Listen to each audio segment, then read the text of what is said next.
इनमें जो जो लोग इन्वॉल्व हैं उनको दुनिया की कोई ताकत बचा नहीं पाएगा। एसपीडी ट्रायल हम 3 महीना के अंदर इस केस में लाएंगे। हर परिस्थितियों में बच्ची के न्याय के लिए एक पिता की तरह मैं कोशिश करूंगा उस बेटी को नौकरी मिले। जिस तरीके से बिजली लगाकर वो मरे हैं उसी तरह जिन जिन लोगों ने इसमें है उसकी मौत होगी। वो तिल तिल करके जेल में सड़ेंगे, उसको कोई बचा नहीं पाएगा, ये मैं आपको आश्वस्त करता हूं। उसको कोई भी नहीं। ऐसी बेटी जो न्याय के लिए इस उम्र में भी अपनी जिंदगी की परवाह किए बगैर अपने रिश्ते को महसूस किया है, तो इसके लिए हम अपनी बेटी से कम नहीं करेंगे, ये भरोसा रखिएगा। जो हालात हैं बिहार के, 4 दिन पहले हम रक्सौल में थे, एक इकलौते बेटे को गोली मार दी गई।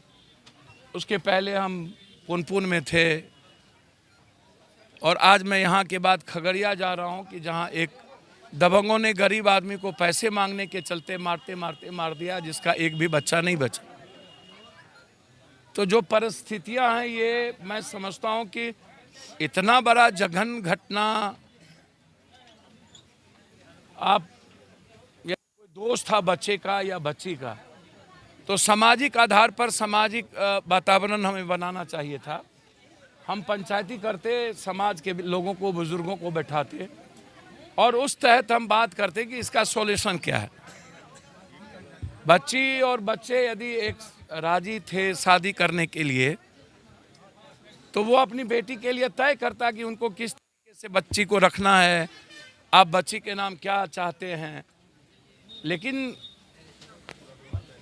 एक मासूम बच्चे का जिस तरीके से ईगो में, अहंकार इसको मैं कहूँगा कि इतना बड़ा ईगो और भीतर में डर ना हो सोसाइटी का, और इस घटना को लेकर के जिस तरीके से बिहार के लगभग यूथ के खास तौर पर अररिया, मधेपुरा, सहरसा, सुपौल के यूथ के जहन में यह बात, इस तरह की चीज़ें जिनकी, तो ये लोकतंत्र नहीं है। हम ऐसे ही इसीलिए हम बार बार लड़ते हैं और हम कहते हैं कि लोकतंत्र का मिजाज क्या है। यदि हमारे जीने की आज़ादी आप छीन लें, विचारों की आज़ादी छीन लें, यदि कानून के तहत काम करने की आज़ादी छीन लें, हमारी आर्थिक आज़ादी छीन लें, हमें अहंकार और ताकत का एहसास आप करवाते रहें, सरकार और सत्ता का एहसास करवाते रहें और आम आदमी सुरक्षित ना हो, थाना पदाधिकारी को तो कोई मतलब है नहीं, वो तो जमीन माफिया, बालू, शराब, ड्रग्स, कोरेक्स, एसमैक्स, सोलिसिटर, व्हाइटनर, इनमें लगे हुए हैं। उनको तो टारगेट पूरा करना है, 20 लाख 40 लाख पहुंचाना है ऊपर। इन नेताओं की सबकी नक्सेस होती है।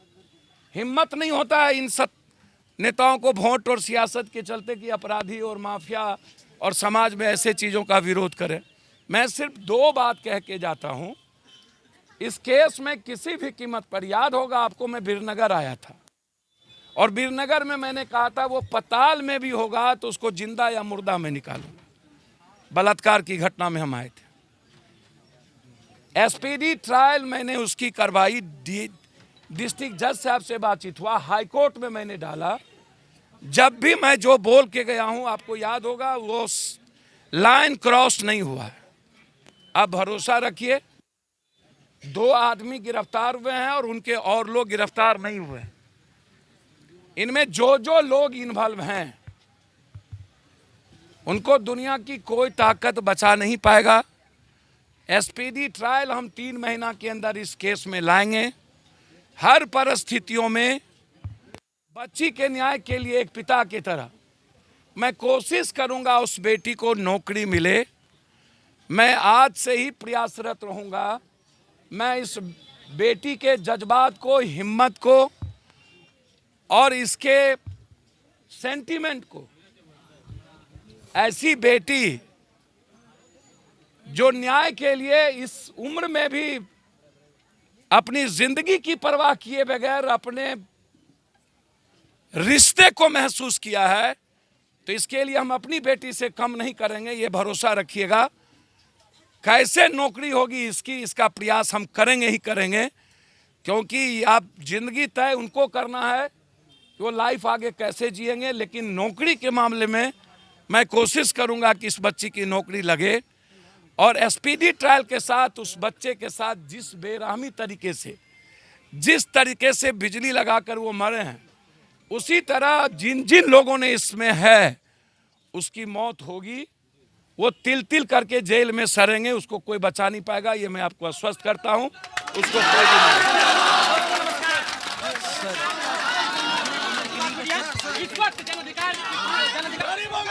सर आपने आश्वस्त किया है इंसाफ मिलेंगे लोग। सर किसी भी कीमत पर कब नहीं मिली, कब पप्पू यादव बोला है नहीं मिली है?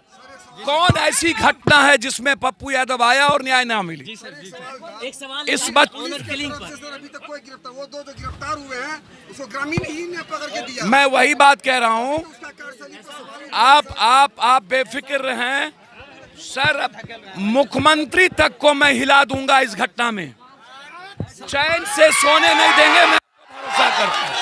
तो आपने देखा किस